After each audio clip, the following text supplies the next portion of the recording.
What did we learn last night from the vice presidential debate? Last night we had the opportunity to see Tim Walz, who is the nominee that's running with Kamala Harris, and J.D. Vance, who's running for vice president with Donald Trump. Well, a lot of people last night thought that, hey, both of these guys are well dressed, they look good, they're educated, but it seemed as though J.D. Vance had an edge. A lot of people, the commentators and people online this morning, seem to think that J.D. Vance won the debate. Well, my personal opinion is that J.D. Vance did have an edge last night. He may have won the debate. Not that I think it's going to swing the election one way or the other. I don't think a whole lot of people made up their mind that they were going to vote Republican or Democrat because of that debate last night. But J.D. Vance did have an edge. And I believe his edge was the fact that he was a better speaker. Why is that important? I often talk to you guys about, what does it take to be successful? What does it take to win in life? And I believe that one of those factors is our ability to communicate effectively. Well, J.D. Vance did that last night. Contrary to what a whole lot of people thought, we all had some opinions on J.D. Vance. Some people said that he was, this mean person that said some things about Haitians and eating pets, and his view on variety of things like abortion rights, women rights, etc. But he seemed to have won last night because he was the better speaker, the better communicator. Well, I believe that there are three factors that we should prioritize when we're in a situation where we're trying to win, where we're trying to find success. And J.D. Vance used these three things. It seems as though he prioritized the right things last night. What are those three things? Well, number one is appearance. Well, they both looked good, but my question to you, and what I want you to do when you're going out attempting to win, attempting to find success in anything, may it be a job interview, may it be a board meeting, may it just be, walking down the street and meeting people, seeing different people, being in different environments, your appearance matters. Does your appearance fit the occasion?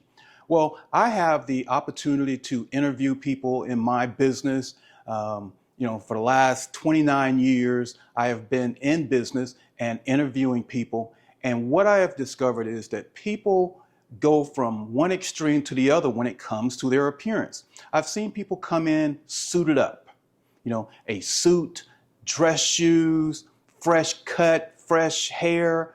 And then there's those people that come in for the same job, and they'll come in with a torn t-shirt, torn jeans or shorts, flip-flops, earring in the nose, tattooed up. And I'm not saying that's right or wrong, but if you want to succeed, you have to consider your appearance and how it may be viewed.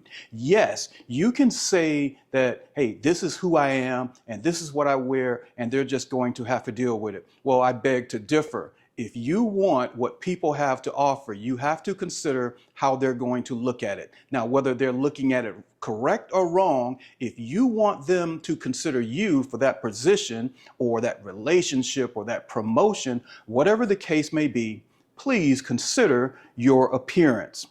The next thing is the verbal communication, which he excelled on last night. How do you communicate? How's your pronunciation of words?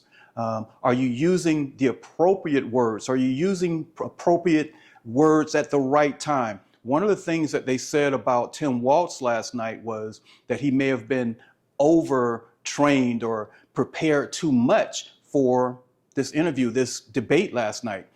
When he should have been challenging something that J.D. Vance said, he instead stuck to what he had practiced, and it didn't serve him well. Well, are you saying the right things at the right time in the right sequence when you are communicating?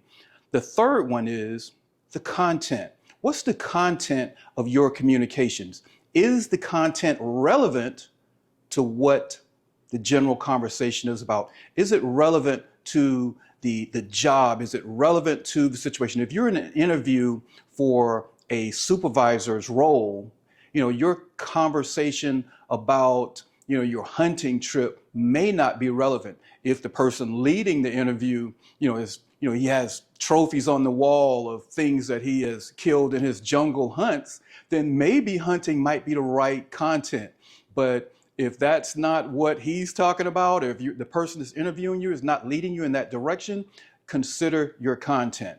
All right. So, the other thing is your content needs to be, number one, relevant. Number two, it needs to be factual. One of the things that happened last night, there was fact checking going on.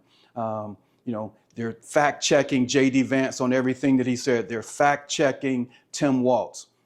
Are you making factual statements when you're interviewing, when you're talking to people? A lot of times people know the content. They know what you're talking about. So if you just come off the cuff and say something that's not factual, they're going to hold that against you. If you're in an interview and you're trying to talk about something that you know nothing about, that's going to hurt you. Stick to the facts. And lastly, just let that person, especially in an interview, let them lead the conversation. You go where they are going. All right. Next, last night, J.D. Vance was tactically kind, he was respectful, and he was likable. Why does that matter? I talked about that yesterday in a video. Are you likable? How are you coming across? Ordinarily people would say J.D. Vance, is somewhat of a mean, direct guy. But last night he showed a whole lot of respect to Tim Walz. He was respectful, he was kind, and he actually seemed likable. I mean, I had never, heard the guy talk as much as I heard him talk last night. And I'm like, wow, this guy is likable. I don't agree with a lot of his political views, but he came across as a likable guy.